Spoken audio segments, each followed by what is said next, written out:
मेहनत से कोई बड़ा विकल्प नहीं होता है, इसलिए आप मेहनत करते जाए, सफलता अपने आप मिलती चली जाएगी। दोस्तों, आज हम 2022-23 के बजट के बारे में डिस्कशन करेंगे। इससे पहले दोस्तों, आप सभी को मेरे चैनल अनु जनरल स्टडी में आप सभी को तहे दिल से स्वागत करते हूँ। दोस्तों, आज हम मोस्ट इम्पॉर्टेंट आने वाले एग्जाम के लिए बजट का डिस्कशन करेंगे। देखिए दोस्तों, आप सभी इस वीडियो को दोस्त पूरा देखिएगा, क्योंकि आपको बजट का एक बात पता चल जाएगी। दोस्त, चलिए आज हम शुरू करते हैं बजट के बारे में। देखिए, बजट पहला हमारा दोस्तों, बजट की बड़ी एवं खास बातें क्या है। सबसे पहले दोस्तों, हम बजट जान लेते हैं कि बजट क्या होता है। तो देखिए, बजट का मतलब होता है दोस्त एक चमड़े का थैला। बजट का मतलब क्या होता है? चमड़े का थैला।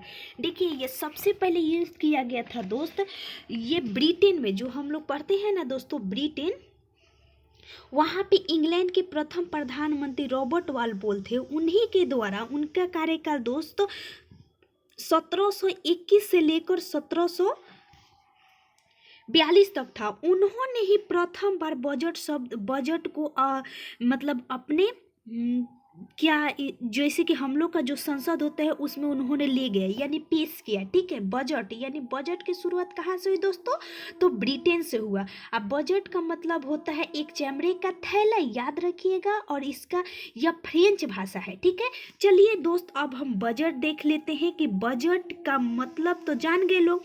अब बजट पेश कैसे होता है? तो दोस्त, जो बजट पेश किया जाता है वो 3 वर्षों का आंकड़ा होता है। ठीक है, यानी जैसे कि हमारा बजट से पहले आर्थिक सर्वेक्षण आता है दोस्त। आर्थिक सर्वेक्षण जो आता है वह मात्र 1 साल का ही आंकड़ा होता है कि हमने इस साल में क्या क्या किया। ठीक है, और बजट होता है ना कि आवंटित किया जाता है।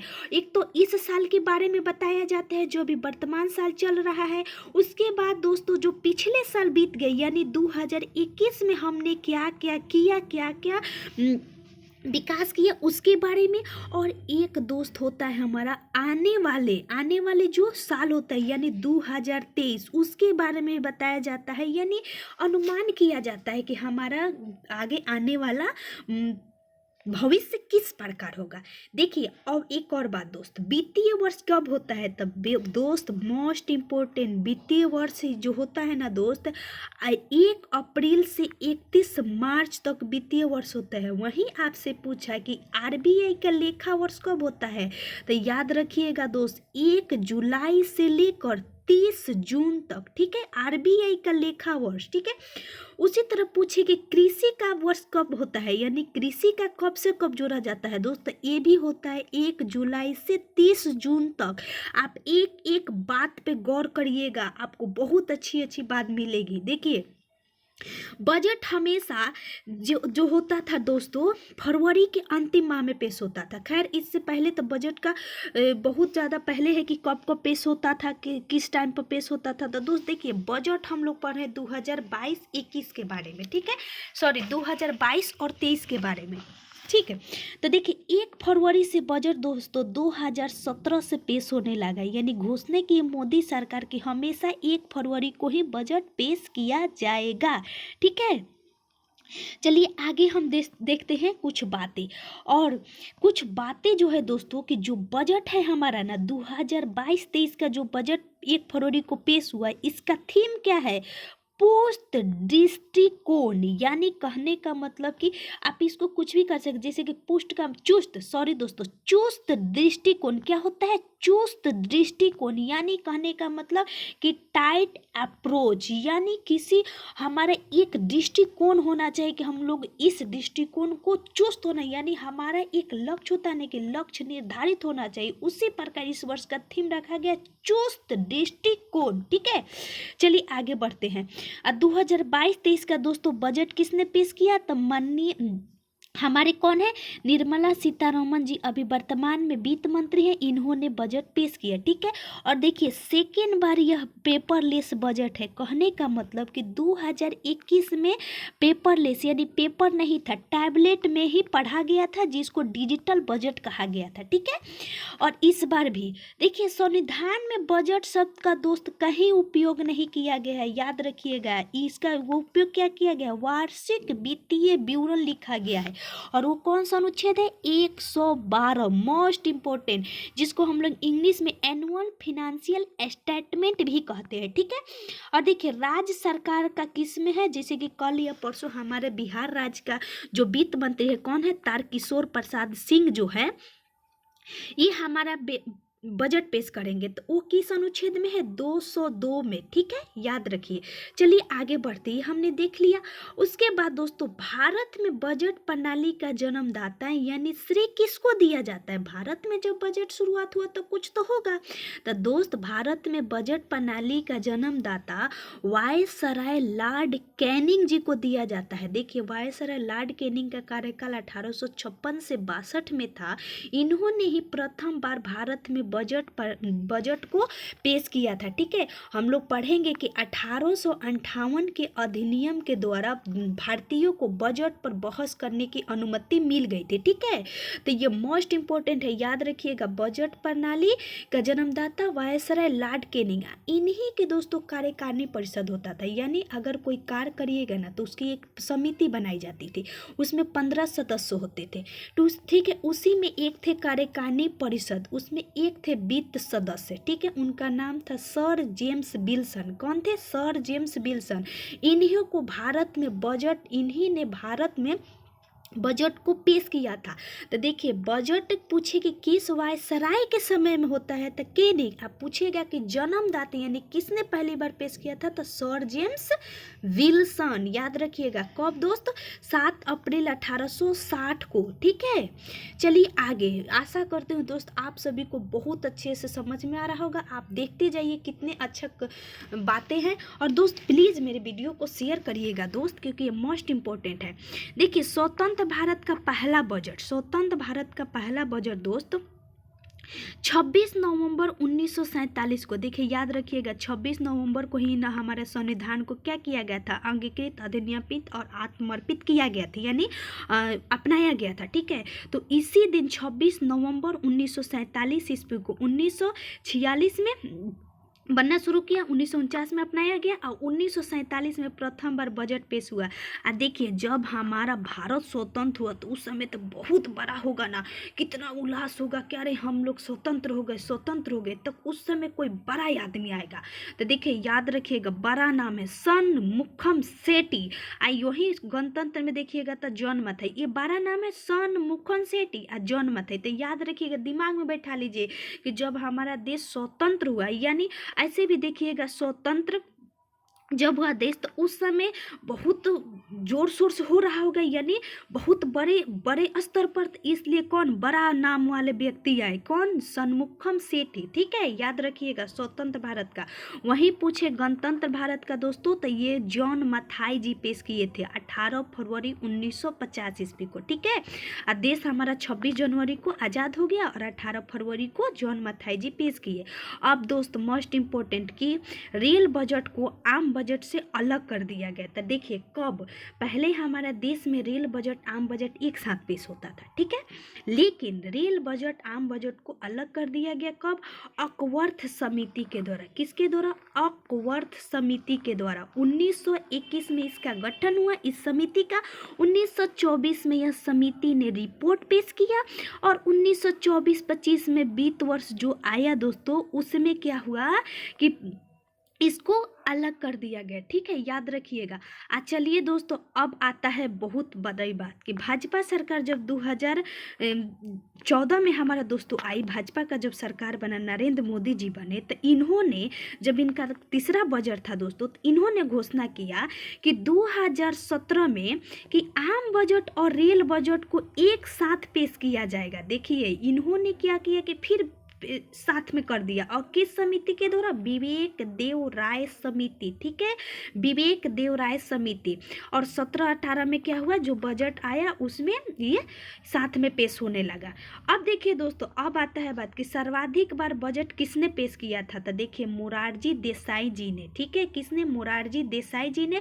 और पी चिदम्बरम जी 9 बार। और वहीं दोस्तों आई प्रणब मुखर्जी जो हमारे भारत के राष्ट्रपति भी रह चुके हैं, इनको भारत रत्न भी दिया जा चुका है, ये 9 बार पेश की है, ठीक है। और निर्मला सीतारमण जी हमारा 4th बार इस बार बजट पेश की है। अब देखिए याद रखिएगा कि इन्होंने 8 बार तो पूर्ण बजट पेश किया, लेकिन 2 बार क्या पेश किया? अंतरिम बजट। अब दोस्त आता है अंतरिम बजट होता क्या है। तो देखिए अंतरिम बजट वैसे बजट को कहते हैं जो भारत सरकार के जो आम चुनाव होता है उस वर्ष पेश किया जाता है। यानी मान लीजिए कि अंतरिम बजट जब पेश होता है दोस्त, तो अंतरिम बजट पेश हो गया तो उसके बाद भारत सरकार की अगर आम चुनाव होता है तो कोई ज़रूरी थोड़े है कि जो हमारा अभी प्रधानमंत्री हो ये अगला बार उसी का सरकार बनेगा, नहीं ना। तो इसलिए अंतरिम बजट पेश किया जाता है और उसके बाद जिसका सरकार आता है दोस्तों तो फिर उसमें संशोधित कर दिया जाता है, ठीक है। बजट में वही प्रावधान रहता है लेकिन उसको अंतरिम बजट यानी कुछ दिनों के लिए ही रहता है, फिर उसके बाद आप उसमें संशोधित कर सकते हैं, ठीक है। तो जैसे कि 2019 में हमारा जब ये नरेंद्र मोदी जी पुनः बने थे तो उस समय अंतरिम बजट फरवरी में पेश हुआ। और फिर दोस्त हम लोग पढ़े होंगे कि जुलाई 2019 में इसमें संशोधित करके फिर बजट में कुछ प्रावधान को बढ़ाया गया, ठीक है। आपको समझ में आ गया होगा। देखिए अब एक क्वेश्चन, भारत की पहली पूर्वकालिक महिला वित्त मंत्री यानी एक ही पद पर, पूर्वकालिक का मतलब कि एक ही पद पर ओनली वह क्या है, केवल वित्त मंत्री है तो वो हो जाएगा निर्मला सीतारमण जी। वहीं पूछे देश की पहली महिला वित्त मंत्री, देखिए महिला वित्त मंत्री थे इंदिरा गांधी जी। जब यह प्रधानमंत्री थी 1970 में, तब इन्होंने उस समय वित्त मंत्री के पद पर रहते हुए भी बजट को पेश किया था। लेकिन ये ऐसे पूछा जाए पूर्वकालीन यानी एक ही पद पर तो निर्मला सीतारमण जी। देखिए अब बजट पेश करते हुए प्रधानमंत्री कितने यानी कितने प्रधानमंत्री ने भी बजट पेश किया है तो 3 दोस्तों। इन्हीं का जो वंशज है वही, जैसे कि जवाहरलाल नेहरू 58-59 में, इंदिरा गांधी 1970 में और राजीव गांधी जी, ठीक है, याद रखिएगा। अब देखिए अंतरिम बजट को हमने समझा दी कि अंतरिम बजट को मिनी बजट भी कहा जाता है और उसके वोट ऑन अकाउंट्स भी कहा जाता है, ठीक है। उसके बाद दोस्तों जो हमारा वित्त मंत्री है टीवी सोमनाथन जी है, ठीक है। वित्त सचिव कौन है? टीवी सोमनाथन जी। देखिए जो हमारा वित्त इस बार पेश हुआ था ना, इसमें बहुत लोगों ने सहयोग दिया था तो उसमें कौन थे? टीवी सोमनाथन जी भी इसमें सहयोगी थे, ठीक है। उसके बाद दोस्त याद रखिएगा कि हमारा जो राजस्व सचिव है वो हमारा कौन है? तरुण बजाज जी है। कौन है? तरुण बजाज जी है। बहुत मोस्ट इम्पोर्टेंट है, तरुण बजाज जी को इस बार चुना गया था। उसके बाद राजस्व सचिव हो गया और इसके अलावा कुछ और व्यक्ति थे जिनको इसमें शामिल किया गया था, ठीक है। बहुत सारे व्यक्ति थे, करीब 8 से 9 लोग जो थे इसमें शामिल हुए थे। चलिए दोस्तों हम आगे बढ़ते हैं। अगला है हमारा कि जो हमारा बजट होता है ना वह संचित निधि होता है। कहने का मतलब जो लोग कर देते हैं ये एक तरह का धन विधेयक है। देखिए धन विधेयक हमेशा कहाँ पास होता है दोस्त? लोकसभा में, हमेशा लोकसभा में धन विधेयक पास होता है। उसी प्रकार बजट भी हमेशा लोकसभा में पेश होता है। और इसके अलावा दोस्त अगर बजट को पास नहीं होता है ना बजट, तो उस जो प्रधानमंत्री वर्तमान में होंगे उनको त्यागपत्र देना पड़ जाएगा अगर बजट पेश नहीं होता है। चलिए अब हम बजट के बारे में कुछ महत्वपूर्ण बातें भी जान लेते हैं, ठीक है। अब देखिए सबसे लंबा भाषण यही पिछले साल निर्मला सीतारमण जी 2 घंटा 40 मिनट का दी थी। और सबसे छोटा दोस्तों HM पटेल जी जो केवल मात्र 800 शब्दों का। मान लीजिए कि 800 शब्द कितना होगा, हम ही बोलते हैं तो चाहे कोई भी बोलता है तो 2 से 3 मिनट में 800 शब्द बोल देगा, चाहे 5 से 7 मिनट में लोग बोल देगा। तो ये बहुत कम टाइम का भाषण दिए थे। अब देखिए इस बजट जो पेश हुआ है दोस्त, इसमें क्या क्या महंगा हुआ है जो 2022-23 में है। ठीक है, हमने देख लिया इसका थीम क्या था, तो चुस्त दृष्टिकोण। ठीक है, अब दोस्त देखिए इसका जो रखा गया है ना थीम, ये रखा गया है आज़ादी का 75वीं वर्षगांठ पर। इसका जो लक्ष्य रखा गया है यानी दृष्टिकोण, थीम भी है दृष्टिकोण। देखिए 25 वर्ष बाद, यानी आज़ादी का भी 2022 में 75 वर्ष पूरा होगा, आज़ादी का 100 वर्ष पूरा होने में 25 वर्ष बाकी है। तो इसी को आधार बजट बनाया गया, यानी आने वाले हमारे जो समय है 50 वर्ष में, इसको अब बताया गया कि हमारे देश में किस प्रकार का भविष्य होगा, किस प्रकार का विकास होगा। कब? 2050, मतलब हमारा 100 वर्ष जब आज़ादी का पूर जाएंगे उस समय। ठीक है, चलिए आगे बढ़ते हैं। अब हमारे देखिए दोस्तों, ये समझ में आ गया होगा कि किस पे जोर दिया गया है, आज़ादी का अमृत महोत्सव पे। और इसी से हमारा किया गया है कि आज़ादी का जब हमारा 100 वर्ष हो जाएगा उस समय तक इसको दृष्टिकोण किया गया है। ठीक है, देखिए उसके बाद क्या चीज़ महंगा हुआ है, स्टील स्क्रैप। कहने का मतलब जो हम लोग बाहर से मंगाते हैं ना स्क्रैपिंग करने के लिए, यानी बंदरगाहों पर जैसे देखते हैं जहाज़ का सामान तोड़ने के लिए, और स्क्रैप करना मतलब पुराने चीज़ों को गलाकर नई चीज़ों में परिवर्तित करना, उसको स्क्रैप कहते हैं। ठीक है, तो ये सस्ता क्या हुआ है, महंगा हुआ है। उसके बाद दोस्तों 350 से ज़्यादा कस्टम ड्यूटी की रियासतें ख़त्म कर दी गई। ठीक है, आज जो गहना होगा दोस्तों ये भी महंगा हुआ है। ठीक है, उसके बाद दोस्तों सस्ता क्या हुआ है, तो हमारा कृषि उत्पाद के जितने सामान है वो सस्ता हुआ है, रसायन सस्ता हुआ है, कपड़ा हुआ है, फोन चार्जर, यानी जो हमारा फोन चार्जर है, एक कैमरा लेंस, लेदर। देखिए दोस्त ये जो बजट है ना, इसमें ना मध्यम वर्ग को किसी प्रकार का कोई रियायत नहीं दी गई, यानी किसी प्रकार का कोई लाभ है। केवल इसमें किसको लाभ हुआ है, जो बड़े बड़े उद्योगपति हैं उन लोग को इस बार लाभ हुआ है। और दोस्तों सबसे ज़्यादा फोकस किया गया है डिजिटलीकरण पर, यानी जितने भी सब चीज़ें सारे डिजिटल होने के लिए सभी। ठीक है, तो खैर हम लोग को दोस्तों पढ़ना तो पड़ेगा ना, बजट है तो पढ़ना तो पड़ेगा। अब देखिए इनकम टैक्स, जो हमारा आयकर है ना दोस्तों, आयकर टोटल हमारा जीडीपी का 15% आयकर आता है, याद रखिएगा। ठीक है, टैक्स स्लैब यथावत रखा गया, यानी जो हमारा 4 गो था ना, 5 गो था 0%, 5%। ठीक है, ये हमारे जितने भी था टैक्स उसको उसी प्रकार रखा गया। ठीक है, और एक देखिए क्या किया गया, जो निगम कर है ना, यानी कॉर्पोरेट टैक्स। आप समझ रहे हैं कॉर्पोरेट टैक्स होता है, कॉर्पोरेट टैक्स होता है जो बड़े बड़े उद्योगपति होते हैं ना, जैसे कि टाटा है, रिलायंस है, ठीक है, बजाज है, महिंद्रा है, तो ये सब ना जैसे जितने भी रिटर्न्स लाभांश होते हैं, यानी साल भर में जितने भी मेरा लाभांश होगा ना, उसका दोस्तों मेरा जितना लाभ होगा उसको 18% पहले सरकार को टैक्स के रूप में देती थी। ठीक है, लेकिन अब क्या कर दिया है सरकार ने कि इसको घटाकर 15% कर देगा। अब समझिए कि 3% का कमी आया है, तो कितना का हमारा अंतर हो जाएगा। सबसे ज़्यादा फोकस किस पे किया गया है दोस्त, हमने बताया ना कि बड़े उद्योगपतियों को। अब देखिए इसी प्रकार कहा जा रहा है कि गरीब गरीब होते जा रहे हैं और अमीर अमीर होते जा रहा है। एकदम मेन इस बार जो हुआ है दोस्तों यही हुआ है। उसके बाद दोस्तों जो स्वास्थ्य सेवा है इसको तो देखना पड़ेगा क्योंकि कोरोना का कहर है। अब देखिए मेंटल हेल्थ पर फोकस किया गया है। ठीक है, यानी मेंटल हेल्थ का मतलब हम लोग घर में रहते रहते हमारी मेंटल जो स्वास्थ्य है वो कमज़ोर होती चली जा रही है। ठीक है, उसके बाद टेली मेंटल हेल्थ प्रोग्राम की मदद मिलेगा ये। और उसके बाद दोस्तों नेशनल डिजिटल हेल्थ कार्यक्रम लॉन्च की जाएगी।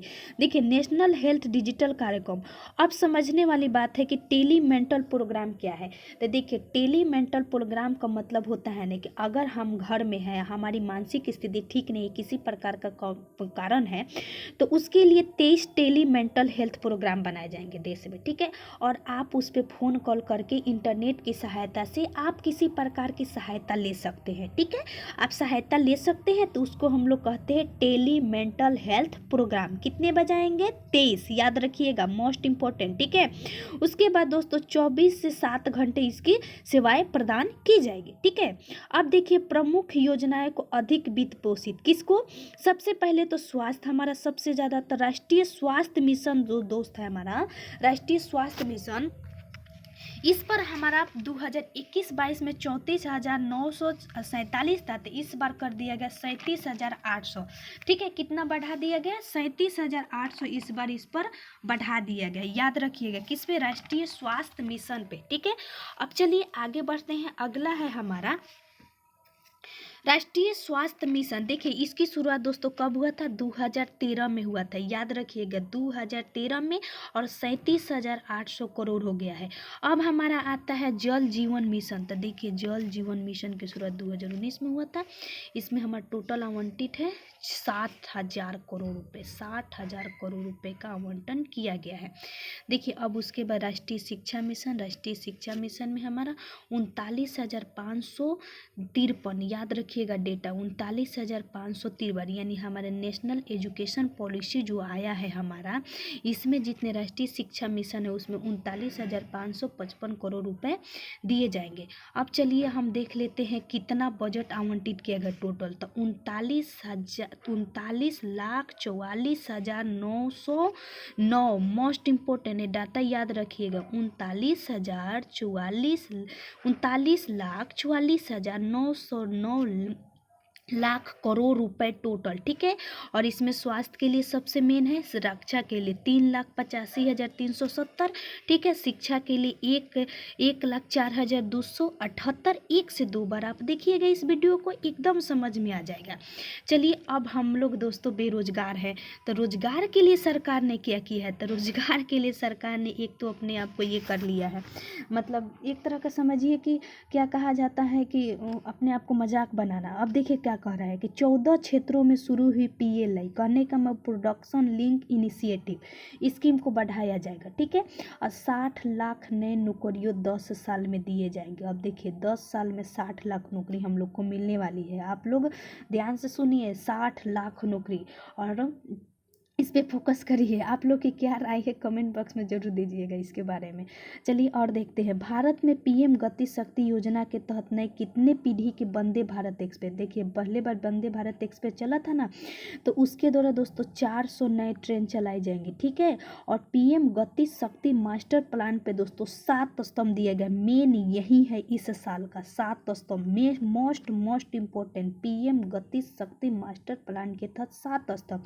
एक तो सड़क है, रेलवे है, हवाई अड्डा है, बंदरगाह है, जल परिवहन है, जलमार्ग है, और लॉजिस्टिक इंफ्रास्ट्रक्चर। अब ये समझने वाली है कि लॉजिस्टिक इंफ्रास्ट्रक्चर क्या है। तो देखिए जैसे कि मान लीजिए कि रेलवे है, तो रेलवे तो हम विकास कर रहे हैं, लेकिन इसकी छोटी छोटी जरूरतों को पूरा करने के लिए हमारा जो चीज़ की आवश्यकता होगी, मान लीजिए कि दुकान रहता है, खाना पीना सब चीज़, तो ये सब जो होती है लॉजिस्टिक इंफ्रास्ट्रक्चर के साथ में आती है। अब देखिए एक और बात, सरकार ने कहा है कि अगर इसको पूरा करने में किसी को किसी प्रकार की रुकावट आती है तो वो सरकार से 1 लाख करोड़ रुपए 50 वर्षों तक बिना कर का पैसा ले सकता है। ठीक है, और चलिए दोस्तों इसके अलावा हमारा दोस्तों है कि इसमें राज्य सरकार, केंद्र सरकार, निजी सभी मिलकर काम करेगी, इसीलिए तो यहाँ पे छूट दिया गया है। इस योजना में राष्ट्रीय राजमार्ग 25,000 किलोमीटर बनाए जाएंगे। ठीक है, PM गति शक्ति प्रोग्राम के तहत 25,000 किलोमीटर बनाए जाएंगे। अब प्रत्येक डेज दोस्तों हमारा 70 किलोमीटर बनाया जाएगा। ठीक है, प्रत्येक डेज।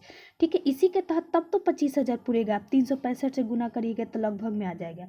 उसके बाद दोस्तों हमारा रक्षा मेन इंपॉर्टेंट है। रक्षा हमने देखा था कितना, देखिए 5.25 लाख करोड़ रुपए हमारे पिछले साल से इस बार बढ़ गया है, और टोटल GDP का 8% हमारा क्या है, रक्षा में है। हमने यहाँ देखा था ना कि रक्षा में कितना है दोस्त, याद रखिएगा 3,85,370, 3,85,370। ठीक है, 3,85,000 और टोटल GDP का 8%। ठीक है, रक्षा में सबसे अधिक आवंटित किया गया है। और उसके साथ वोकल फॉर लोकल, यानी जो हमारा स्थानीय स्तर पर यहाँ पे हमारे जो रक्षा क्षेत्र में उपकरण है इसको बनाया जाएगा। ठीक है, आयात उपकरण भारत में अपने से निर्मित किया जाएगा। उसके अलावा दोस्त ये मोस्ट इम्पोर्टेंट कि भारत कितने नंबर पर हमारा GDP का रक्षा क्षेत्र में आवंटित करता है, यानी खर्च करता है, तो तीसरे नंबर पर टोटल GDP का 2.9%। ठीक है, और अमेरिका 3.7%, याद रखिएगा। ठीक है, और खैर इस बार तो 8% आवंटित किया है, लेकिन टोटल हमारा यहाँ दिया गया है। ठीक है, और दूसरा का नंबर पे हमारा क्या है, दूसरे नंबर पे हमारा था चीन। अब उसके बाद दोस्तों आता है क्रिप्टो करेंसी। ये मोस्ट इंपॉर्टेंट इस बार ये भी बात हुआ है। एक तो पीएम गति शक्ति योजना प्रोग्राम और उसके अलावा क्रिप्टो करेंसी। तो देखिए क्रिप्टो करेंसी से कमाई जो की जाएगी ना, इसमें 30% टैक्स सरकार लेगा, ठीक है। आरबीआई 2023 में ही डिजिटल करेंसी लाएगी। कह रहा है कि आरबीआई खुद डिजिटल करेंसी बनाए और मार्केट में जो क्रिप्टो करेंसी से आवंटित किया जाएगा उससे हम लोग 30% कर लेंगे। एक तो पहले हो रहा था कि क्रिप्टो करेंसी बंद कर दी जाए। क्रिप्टो करेंसी क्या होता है, एक आभासी मुद्रा होती है, ठीक है। यह आभासी मुद्रा होती है, एक तरह का डिजिटल मुद्रा होती है, ठीक है। देखिए क्यों ये किया गया है, हमारे जितने भी ई कॉमर्स क्षेत्र हुए हैं उसमें लगभग 40% हमारा डिजिटल पे हुआ है इस साल 2021 में। इसलिए सरकार भी डिजिटलीकरण पर ही ज़्यादा जोर दिया है। तो याद रखिएगा क्रिप्टो करेंसी के द्वारा आरबीआई यानी भारत सरकार डिजिटल रूपी लॉन्च करेगा 2023 में।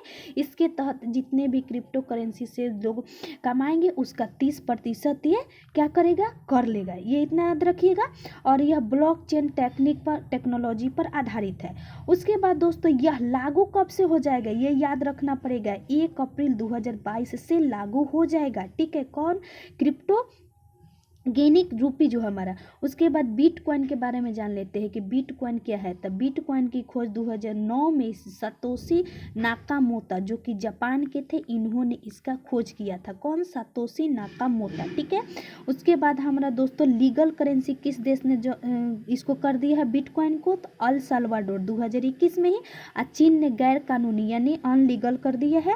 कौन, तो हमारा चीन इसको गैर कानूनी कर दिया है, ठीक है। उसके बाद दोस्तों अब आता है महत्वपूर्ण बात है कि बजट में 2021-22 में अनुमानित कितना है, तो 34.8 लाख करोड़ रुपए, ठीक है, याद रखिएगा। और संशोधित है 37.7 लाख रुपये जो अभी हमारा चल रहा था, ठीक है, यानी जो बीत गया था उसमें, ठीक है। और ये हम लोग देख लिया कि 39,45,000 कितना 909 हमने पढ़ा था, ठीक है। तो याद रखिएगा। अब चलिए दोस्त आते हैं, ये हमारा इम्पोर्टेंट बात है कि चालू वित्त वर्ष के लिए राजकोषीय घाटा। अब देखिए राजकोषीय घाटा क्या होता है, कहने का मतलब हमारे देश में जितने भी राजस्व आते हैं और उसके बाद हम लोग जितने भी ब्याज देते हैं तो उसमें से जितने हमारा घाटा होता है ना, कहने का मतलब हम 10 रुपया कमाए या 12 रुपया दिए, यानी 10 रुपया हम कमा रहे हैं किसी को 12 रुपये दे रहे हैं, तो हमारा घाटा कितना का हुआ, 2 रुपया का हुआ, ठीक है, 2 रुपये का घाटा हुआ। तो यही होता है राजकोषीय घाटा, यानी जो हमारा राजकोष है ना इसमें घाटा होते जा रहा है। तो कितना होते जा रहा है, टोटल जीडीपी का 6.9% हमारा 21-22 में घाटा हुआ है। मोस्ट इंपोर्टेंट, ठीक है, 21-22 में 6.9%, इसको 22-23 में कितना 6.4% कर दिया गया है। तो 6.9 और 6.4%। अब देखिए भारत सरकार ने घोषणा किया है कि हमारा आर्थिक वृद्धि दर ना 2020-21 में कितना रहेगी, तो 9.27। अब देख लिए ये तो बहुत बड़ी अर्थव्यवस्था में शामिल हो जाएगी 9.27 अगर रहता है तो। इसी तरह हमने पढ़ा था कि आईएमएफ ने क्या कर दिया है कि अब 9% कर दिया है। हर जितने भी वित्तीय संस्थान है ये अलग अलग देशों की आर्थिक वृद्धि दर हमेशा जारी करती है। तो लेकिन भारत सरकार जो बजट है ना आपको याद रखना पड़ेगा 2.927। अब वहीं दोस्त 2022-23 पूछे तो 8 से 8.5% के बीच में रहने का अनुमान लगाया गया है। आप याद रखिएगा, ठीक है।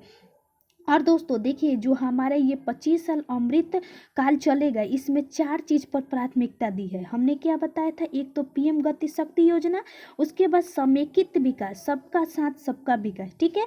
उसके बाद उत्पादन संवर्धन, निवेश, उसके बाद अवसर जो दिए जाएंगे, जलवायु दिया जाएगा और निवेश में वित्तीय मदद। कहने का मतलब अभी हमने देखा था क्रिप्टो करेंसी वाला, ठीक है। अब बड़ी घोषणा क्या हुआ था, ये तो हमने देख लिया था कि 60 लाख नौकरी दिए जाएंगे, उसके बाद 80 लाख नए घर बनाए जाएंगे, ठीक है, नए घर। और उसके बाद दोस्तों 5G मोबाइल सेवाएं दी जाएगी, ठीक है। इस बार आरबीआई डिजिटल रुपया लाएगा, ठीक है। उसके बाद पीएम ई विद्या योजना, पीएम ई विद्या योजना के तहत ये मोस्ट इम्पोर्टेंट याद रखिएगा, भारत सरकार ने शिक्षा के लिए पीएम ई विद्या योजना लाया है। इसमें क्या होगा, इसमें क्या होगा कि 12 पहले नए चैनल थे, देखिए अब क्या कर रहे हैं दोस्तों ना कि डिजिटीकरण के लिए सरकार भी सोच रहा है ना कि जितने भी पढ़ाई हो ना लोग घर में भी पढ़ के, यानी 200 नए चैनल टीवी चैनल बनाए जाएंगे, ठीक है। और 200 नए टीवी चैनल, पहले 12 ही थे। इसमें घोषणा किया गया पीएम ई विद्या योजना के तहत, ठीक है। और 1 से 12 वर्ग के छात्रों को यह पढ़ाया जाएगा, ठीक है। और इसका इस बार का डिजिटल पढ़ाई के लिए क्या थीम रखा गया, 1 क्लास 1 टेलीविजन प्रोग्राम, ठीक है। 1 क्लास 1 टेलीविजन प्रोग्राम याद रखिएगा, 1 क्लास और 1 टीवी चैनल, ठीक है। ये ई विद्या योजना के तहत रखा गया है। उसके बाद दोस्तों ये केन बेतवा लिंक हमने पढ़ा होगा कि जो केन नदी और बेतवा नदी हमारा दोस्तों किसका है, यमुना की सहायक नदी है। इसके बीच में पन्ना टाइगर रिजर्व है, ये जब दोनों जुड़ेगा ना तो यह टाइगर रिजर्व प्रभावित होगा, ठीक है, पन्ना। तो इसमें दोस्तों कहा गया है कि केन बेतवा लिंक में टोटल 130 मेगावाट बिजली आवंटित किया जाएगा इस साल, ठीक है। उसके बाद 9.0 लाख हेक्टेयर क्षेत्र में इसको बनाया जाएगा। अब 62 लाख लोगों को यह मदद मिलेगा। उसके बाद 103 पनबिजली से यानी पानी से और 27 सौर ऊर्जा से, ठीक है। और 4500 करोड़ टोटल दिया जाएगा, ठीक है। उसके बाद दोस्तों हर घर नल योजना जो बिहार सरकार 2016 में इसके लिए बहुत ज़्यादा क्या की है, अभी भारत सरकार बिहार में बहुत ज़्यादा इस पर काम किया जा रहा है पूरे देश में। तो इसके लिए दोस्तों 3.5 घरों में नल का आवंटित किया जाएगा और इसके लिए 60,000 करोड़ दिया जाएगा, ठीक है। उसके बाद पीएम स्वास्थ्य सुरक्षा योजना, देखिए इसकी शुरुआत 2006 में हुआ था, याद रखिएगा पीएम स्वास्थ्य सुरक्षा योजना। इसमें 2600 करोड़ की वृद्धि हुई है, पहले 74 सा था, अब हो गया है 10,000, ठीक है, कब 2022-23 में। उसके बाद नेशनल हेल्थ मिशन जिसको हमने बताया था कि 2013 में शुरुआत हुआ था, 37,800, ठीक है। अब देखिए ये बात याद रखिएगा, जो ईज ऑफ डूइंग बिजनेस था ना दोस्तों, इसको सरकार बदल कर ईज ऑफ लिविंग कर रहा है। यानी कहने का मतलब हमारे रहन सहन की सुविधाओं को किस प्रकार अनुकूल बनाए, किस प्रकार सुगम बनाया जा सकता है, इस पर भारत सरकार ने सर्वाधिक जोर दिया है, ठीक है। और देखिए ये सब पहले डेटा हमने लिख भी दिया था और ये आप एक बार डेटा देख लीजिए, 60,000 करोड़ हो गया 22-23 में, ठीक है। उसके बाद राष्ट्रीय शिक्षा के लिए ये याद रखिएगा क्योंकि नेशनल एजुकेशन पॉलिसी इस बार आया था 39,555। और दोस्तों एक और बात, किस बैंक के तहत 75 जिलों में 75 डिजिटल बैंकिंग इकाइयां स्थापित की जाएगी, तो अनुसूचित वाणिज्यिक बैंक के द्वारा, ठीक है। इसमें एसबीआई आएंगे और जितने भी राष्ट्रीयकृत बैंक होंगे वो आएंगे। उसके बाद दोस्तों 2022-23 में आत्मनिर्भर भारत योजना, तो आत्मनिर्भर भारत योजना की शुरुआत कब हुआ था, अभी हमारा 2020 में 12 मई को शुरुआत हुआ था।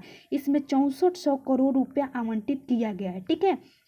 देखिए हम बजट के जितने भी महत्वपूर्ण पहलू थे ना, साथ में जितने भी समझ हम बताए हैं, अगर आप सभी इस पर ध्यान रखिएगा तब बजट से एक भी क्वेश्चन नहीं छूटेगा दोस्त।